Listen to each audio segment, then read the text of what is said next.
जीवन में मनमुखी जो भक्ति होती है, मनमुखी जो पूजा होती है वो भी कष्टदायी होती है। मनमुखी पूजा और मनमुखी भक्ति नहीं करना चाहिए।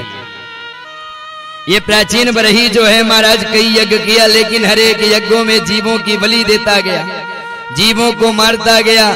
एक दिन नारद जी महाराज का आना हुआ।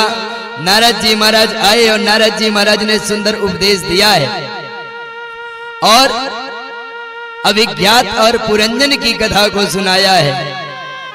अभिज्ञात और पुरंजन की कथा को सुनाते हुए कहते हैं, नव द्वारे पूरे देही, हमारी शरीर जो है वो नव द्वार की है और इसी शरीर में जो है महाराज काल जो है, समय जो है, काल और समय का जब प्रकोप बढ़ता है तो धीरे धीरे करके यही शरीर जो है जर्जर हो जाती है और जर्जर हो जाने के बाद महाराज मृत्यु के 4 संदेशे जीवन में मिलते हैं।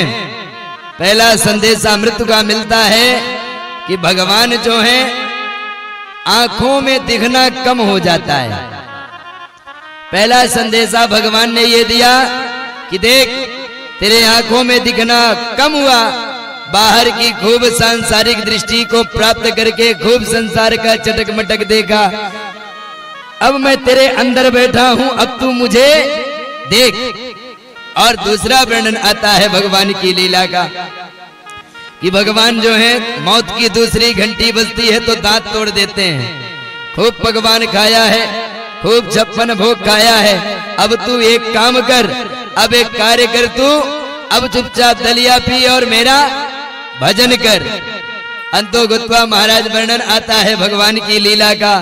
मौत की तीसरी घंटी बजती है, महाराज सारे बाल सफेद हो जाते हैं, लेकिन ये मनुष्य ऐसा है कि भजन करने के लिए तैयार नहीं होता है।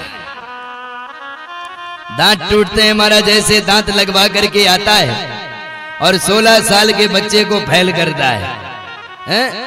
बाल महाराज पक जाते हैं तो ऐसी काली काली वो पेंट क्या करवा लेता है महाराज, और अपने आप को बूढ़ा नहीं मानता है। भगवान ने कहा चल कोई बात नहीं, जब तक तू एक जगह बैठेगा नहीं तो भजन नहीं करेगा। तो भगवान जो है कमर को तोड़ दिए, तो महाराज कमर टूटी, शरीर कमजोर हुई, तब भी ये मनुष्य जो है नहीं मानता है, महाराज डाबर च्यवनप्राश खाता है, लेकिन भगवान का भजन करना नहीं चाहता है। और ऐसा वर्णन आता है महाराज भगवान की लीला का कि नारद जी महाराज ने उपदेश दिया कि जीवों की हत्या नहीं करना चाहिए, जीवों की हत्या करना ही सबसे बड़ा पाप है।